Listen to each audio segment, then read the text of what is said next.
자, 가족법인을 만들어서 아파트를 샀더니 취득세 폭탄 맞았다고 합니다. 여기에 대해서 투자 방법이 따로 있다고 절세의 신, 예전에 제가 직방TV에서 했었던 그 코너 이름인데 그거랑 같은 거는 아니고 조선일보에서 기획을 하고 있는 기사입니다. 저도 자주 보고 있는 기사인데 재밌는 내용들이 많아요. 조선비즈에서 나온 거고 2월 21일 오전 6시에 송기용 기자님께서 작성을 해주신 건데요. 보시면 법인의 주거용 주택 구입은 세금이 높다. 주택 구입, 이게 취득세를 말하는 겁니다. 자, 그리고 내년 5월 달에 다주택자 양도세 중과 배제가 아마 종료될 것 같다. 이건 이제 좀 현실화 되고 있죠. 자, 그래서 3주택 이상이고 증여유예가 있다면 법인이 유리하다라고 했는데, 제가 좀 직접적으로 말씀드리냐면, 현실성이 별로 없습니다. 죄송합니다. 기자님한테는. 우리가 나중에 한번 기회 되면 저랑 커피 한 잔 마시면서 더 많은 이야기를 나눠보면 좋겠습니다. 왜 제가 조금 어려운지 말씀드릴게요. 물론 무용지물이라는 건 아니에요. 활용을 할 수는 있는데 이게 조금 안 맞는 게 있습니다. 봅시다. 수도권 아파트 2채를 보유한 김모 씨는 지난해 말 아버지 소유의 서울 아파트 한 채를 상속받게 됐어요. 그러면 2+1에서 3주택이 되겠죠. 자, 3주택자가 된 김 씨는 종부세와 양도세, 중과세 등 세금 문제를 놓고 고민하다가 아내와 가족법인을 설립하기로 했다. 임대 수익이 나오는 상가 건물도 보유하고 있기 때문에 가족법인의 보유 부동산을 모두 넘기는 게 절세에 유리하다고 판단했다. 담당 세무사는 자녀가 없는 김 씨에게 증여유예가 없다면 법인 설립에 실익이 없다면 오히려 세금이 더 나올 수 있다고 조언했다. 이 세무사님 의견도 저는 약간 달라. 의견은 틀렸다는 게 아니고 다르다는 거예요. 그러면서 다주택자 양도세 중과 배제 기간 내에 보유주택 하나를 매도할 것을 제안했다. 여러분들이 이런 걸 할 때 뭘 잘 파악을 해야 되냐면 일단 현황 파악을 잘 해야 돼요. 자, 보시면 지금 김모 씨 사례가 있다면 김모 씨 사례. 물론 뭐 가상의 인물이겠죠. 아파트가 2개가 있습니다. 이렇게 여기에 서울 아파트를 또 상속을 받게 돼요. 그래서 이제 졸지에 3주택이 되는 거죠. 자, 이 상태에서 본인 이름에 법인이 있나 봐요. 그리고 이 법인에는 비주거용 건물이 있는 것 같아요. 그래서 처음에는 이 김모 씨가 해당 아파트를 이쪽으로 넘기려고 했더니 담당 세무사님이 증여할 거 아니면 그냥 하지 말아라 이렇게 하신 거죠. 근데 저는 뭐 반은 맞고 반은 틀리다고 보거든요. 왜냐하면 법인을 통해 가지고 얻은 수익을 다 이쪽으로 가져갈 수 있으니까. 그런데 결정적으로 아파트잖아요. 이 아파트를 법인으로 넘기는 순간 지옥이 펼쳐집니다. 왜 지옥이 펼쳐지냐면 증여세가 종부세가 무려 몇 퍼센트 나오냐면 5% 나와버려요. 5%. 어마어마하게 나옵니다. 자, 대충 해볼까요? 얘가 한 10억짜리예요. 얘 한 5억짜리야. 얘 한 10억짜리야. 그럼 토탈 25억이죠. 기준시가 70% 가정하면은 7, 24, 7, 5, 35, 17.5억입니다. 일반적인 개인 같은 경우에는 공제금액 9억, 12억이는데 법인은 그런 거 없어요. 곧바로 5%예요. 그럼 얼마예요? 17.5에 5%. 제가 계산기 두드리고 있거든요. 자, 8,750만 원 나옵니다. 이게 매년 내야 돼요. 매년. 이거 망하는 거예요. 망하는 거. 가족법인 이렇게 만들면 망해요. 이거. 그러면서 다주택자 양도세 중과 배제 기간 내에 보유주택 하나를 매도하라고 이제 담당 세무사님이 조언을 했는데 이것도 그냥 팔면 안 되지. 자, 내가 다주택자 양도세 중과를 맞는지 안 맞는지 보려면 얘가 조정인지 비조정인지 조정인지 비조정인지 봐야 되는데 서울도 현재 지금 강남 상구하고 용산만 조정 대상 지역이란 말이에요. 그러니까 얘도 비조정일 가능성이 높고 나머지 이것도 어떻게 될지 봐야 돼요. 예를 들어서 아파트 1번이 조정, 얘가 비조정, 얘가 비조정. 그러면 이거 중과 다 피할 수 있어요. 어떻게 피할 수 있냐? 비조정 먼저 팔면 중과 안 돼. 그 다음에 비조정 팔면 중과 안 돼. 마지막에 조정 팔면 역시 중과 안 돼. 다주택자 아니니까. 그렇기 때문에 이걸 피하기 위해서 법인으로 넘겼다? 이것도 망하는 지름길이야. 그렇기 때문에 그냥 하나 정도 파는 게 낫다고 제안하셨는데 조정인지 비조정인지를 봐야 됩니다. 이게 지금 보면은 뭐 한 4-5줄 이렇게 나와가지고 뭐 얼마 안 돼 있게 보이는데요. 고려해야 될 게 엄청 많이 있어요. 저는 이거 하는 거 너무 재밌어요. 자, 최근 가족 명의로 법인을 설립해서 부동산 투자하는 자산가들이 늘고 있는데 부동산 시장이 침체지만 법인의 부동산 투자는 여전히 활발하다. 특히 가족 법인을 많이 하고 계시고요. 주로 빌딩 등 상업용 부동산에 추구하지만 주거용 부동산에 투자하는 법인도 적지 않다. 예. 자, 그래서 법원 등기 정보에 따르면 지난해 12월 법인이 아파트, 빌라, 오피스텔 등 주거용 부동산을 매입한 건수는 6,001건인데 23년 5월 이후 가장 큰 규모고, 정확하게 조금 비교를 하시려면은 부동산 법인이 인기 있었던 2018년, 2019년 그때랑 비교해야 돼요. 아마 그때에 비하면 훨씬 적을 거예요. 자, 가족법인으로 주거용 부동산 투자할 때는 주의점이 있는데, 법인 설립 초기 대도시에 있는 주거용 부동산을 매입할 경우에는 취득세 폭탄을 맞을 수 있다. 취득세 중과 맞을 수 있으니까. 자, 그래서 전문가들은 아파트와 같은 주거용 부동산을 가족법인으로 투자하면 개인 투자보다 각종 세금이 늘어난다고 지적한다. 뭐 저는 전문가는 아니지만 제 방송에서 법인으로 주택은 하지 말라고 제가 계속 말하고 있죠. 하지 말라고. 자, 그 이유가 뭐냐면 취득세는 지역에 관계없이, 그리고 주택수 상관없이 그냥 12% 나와버려요. 그러니까 5억짜리를 사면 1% 취득세만 내면 되는데 12%, 즉 6천만 원 내야 되는 거죠. 벌써 거기서 5,500만 원 생돈이 날아가는 거고요. 나중에 일부 양도세에서 돌려받을 수는 있지만 전체를 다 돌려받을 수는 없습니다. 그리고 여기에 지방교육세 1.2%, 농특세 해서 뭐 13.4가 나와야 되는데 이건 별로 뭐 12%나 13%나 비슷하니까 넘어가고, 그리고 이제 전용 면적이 8호제곱미터 이하인 경우에는 취득세 12.4, 그러면 개인 취득세 4.6하고 비교하면 3배가량 늘어나는데 왜 4.6이 나오지? 주택을 취득할 때는 1%, 2%, 3%죠. 1.1. 그리고 이제 그 6억에서 9억 구간은 곱하기 3분의 2 해가지고 3 빼가지고 100분율로 가고, 3억 넘으면, 아니 9억 넘으면 3.3이죠. 4.6은 비주거용, 비주거용. 우리는 지금 여기 주거용 부동산을 하고 있는데 언제 커피 한잔 하시죠? 커피챗. 자, 개인이 시가 20억의 아파트를 구입할 경우 취득세는 9,200만 원이다. 이상한데 이것도 3.3인데 왜 자꾸 이 숫자가 나오지? 3.3이에요 지금. 전용 85 이하면 그럼 6,600이야. 9,200은 4.6, 그거는 이제 비주거용 건물 같은 거죠. 법인으로 매수하면 12.4, 13.4 나와버리죠. 그래서 2억 4천. 취득세만 2.6배가 아니라 거의 지금 6천에서 2억이니까 2억 4천이니까 4배 정도 가까이 가버리는 거죠. 그래서 취득세가 가장 폭탄이고요. 그 다음에는 주거용 부동산 같은 경우에 2주택은 2.7, 3주택은 5% 내야 되는데 핵심이 뭐냐면 공제금액이 없습니다. 개인은 단독명의 12억, 그리고 일반적인 경우 9억이 빠지잖아요. 그거 없어요. 그래서 여기 보시면은 개인의 경우 다주택자는 9억까지 공제되고 장기보유 세액공제 최대 80%가 적용되는데, 이거는 이제 1세대 1주택 단독명의 고령자 장기보유일 때 종부세 추가세액 공제를 말하는 겁니다. 어쨌든 봉제 초과분의 60%에 대해서 과세되며 세율은 0.5에서 2.7. 이거는 종부세. 그리고 3주택 이상이면서 과표 12억 초과 시에는 최대 5%까지 세율을 준 거야. 종부세.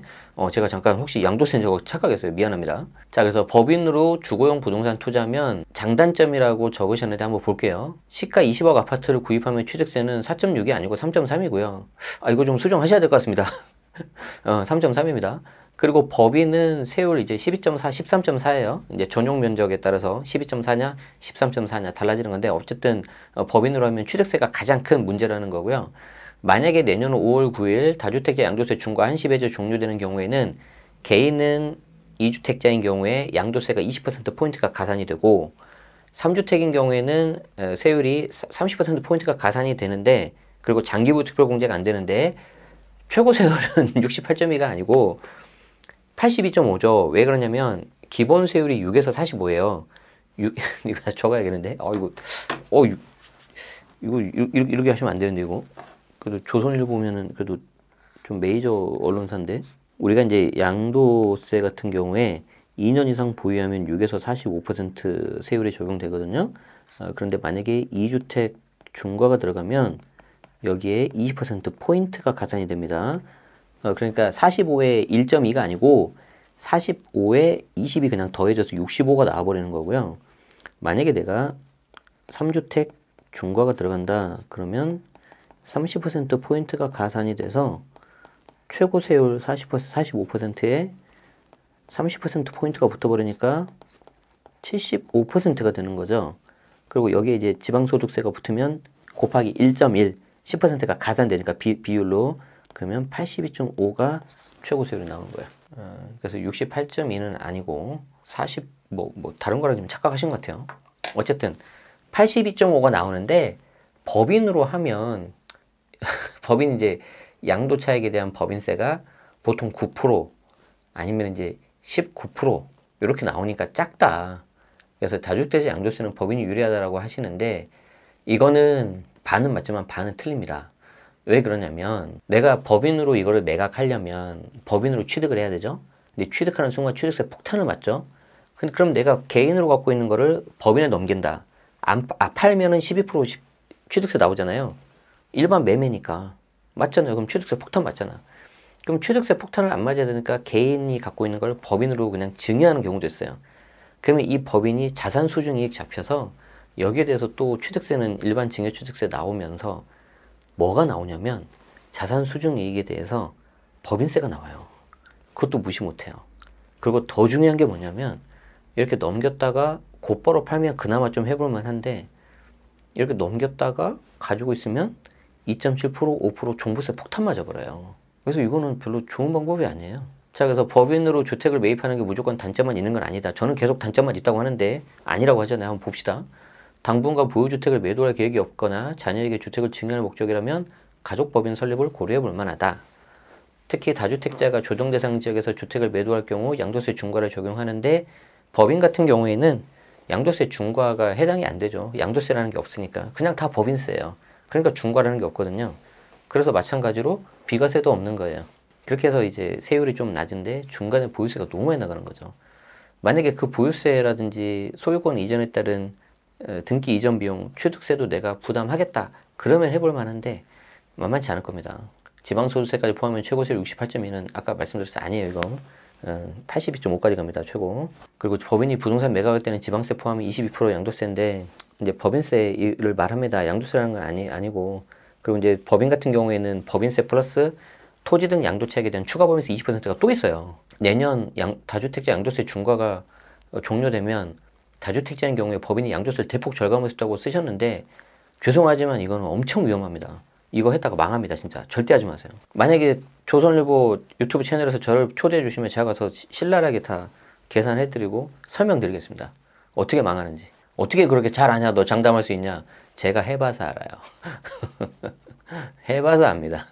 마지막에 그래도 좀 좋은 내용이 있어요. 가족법인은 증여수단으로도 활용이 된다. 만약 자녀에게 대출이 없는 경우 시가 20억 아파트 증여할 경우에는 증여세 40% 적용해서 뭐 4억 4천만 원 증여세 내야 되는데 가족법인을 설립해서 20억의 아파트를 넘기면 2억 6,800에 취득세만 내면 된다. 부모가 최대 21억 7천까지 가족법인의 무효자로 대여할 수 있기 때문이다. 그래서 여기서는 이것만 좀 보시면 될 것 같아요. 이거. 부모가 최대 21억 7천까지 가족법인의 무효자로 대여할 수 있다. 우리 일반 사람 같은 경우는 2억 1,700인데 왜냐면 이제 상증세 우리가 개인 같은 경우에 증여 이슈 이자에 대해서는 연간 1,000만 원인데 이 법인은 연간 1억이에요.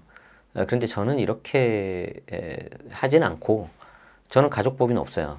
제 1인 법인 100% 지분 갖고 있는 법인만 2개 가지고 있는데 나중에 우리 애가 크면 지금 이제 초등학생이거든요. 이 친구가 나중에 성년 자녀가 되면 1인 법인을 설립하는 걸 도와주고 이제 물론 이제 그 과정에서 자본금에 대해서 세금 낼 건 제가 세금 내겠죠. 증여세 내겠죠. 그리고 그 만들어준 1인 법인에다가 한 21억 정도 요 금액 정도를 제가 가수금으로 꽂아줄 겁니다. 그래서 네 마음대로 한번 해봐라. 네 마음대로. 그래서 잘 굴려서 수익이 나면 나중에 제가 그걸 돌려받으면 되는 거고요. 망하면 그래 그냥 이걸로 그냥 끝내자. 해서 이제 넌 다른 길을 찾아봐라. 부동산은 좀 아닌 것 같다. 이렇게 가는 거죠 뭐. 그런데 내가 가족법인 해가지고 다 같이 망할 수도 있는 거잖아요. 잘못하면.